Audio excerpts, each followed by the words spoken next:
Today we shall discuss often most confusing terms between RBI and banks.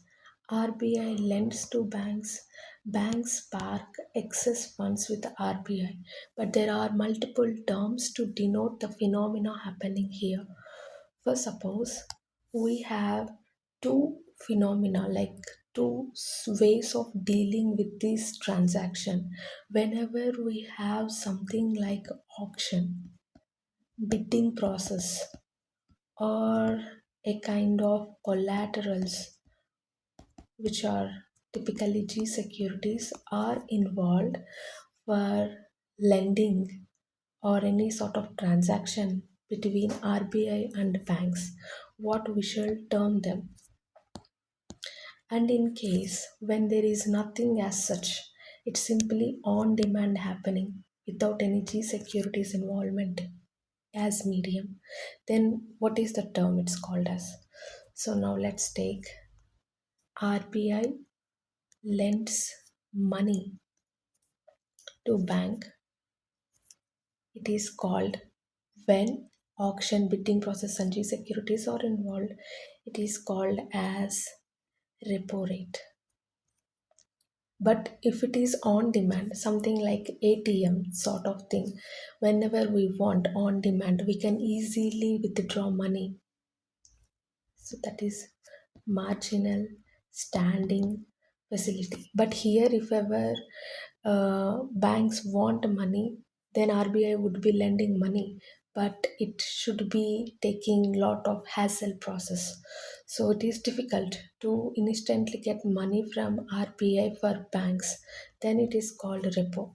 If it is easy based on emergency situations, if they are able to get money from RBI immediately, instantly, on demand, like ATM, then it is called marginal standing facility.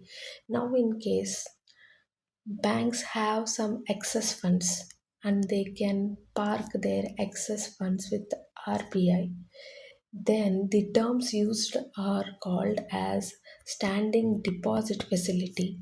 Simply, we can deposit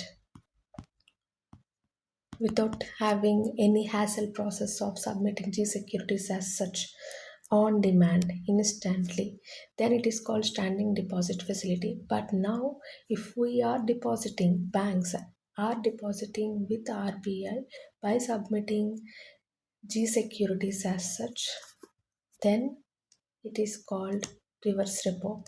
So typically we can understand both are the same, except that when banks are having excess money by submitting G securities, if they are providing with parking their funds with RBI on interest returns, on interest gains, then it is called reverse repo. If there is nothing as such sort, then it is called standing deposit facility. Now the key difference, this usually happens as a policy tool because this is a transaction between RBI and banks are nothing but as a medium with the public. That means somewhat resembling the actions of government of India. So this comes under inflation control. It's like sucking in, sucking out more money from the public or pumping in money into the public. Such sort of resorts or mechanisms will be taken place in policy tools. So that is when these words are used: repo, reverse repo. And this one is mainly acting as a liquidity tool where it's on emergency completely. So you can imagine whenever a situation is very critical in some sort of time sensitive responsibilities by banks, they don't have any cash with them. They instantly on emergency, on demand, like from ATM, they need money. So that is when we call it as marginal standing facility. Standing in the sense it's like a continuous on tap. Standing in the sense it's like a continuously available last resort on tap, immediately on demand. banks can easily get money. Facility is like a sort of a convenience by RBI to banks. So this is marginal standing facility. Because this is on emergency, on demand, obviously we will be having very, very high interest rates compared to repo. In repo, it's like an implementation of a policy tool. It's nothing like any emergency by the banks to get money instantly from RBI. So it has much lesser interest rate, but however, it is also higher, and it is comparatively much higher than a reverse repo. You can imagine this, or simply standing deposit facility. You can imagine this like fixed deposit where we get very much interest returns despite we storing our money with banks, we as public. In similar way, when banks park their excess funds with RBI, they get very less money.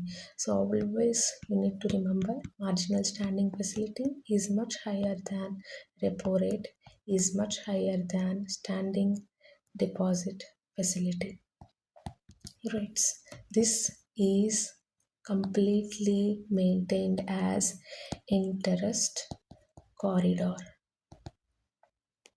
This is how interest rates are set by RBI.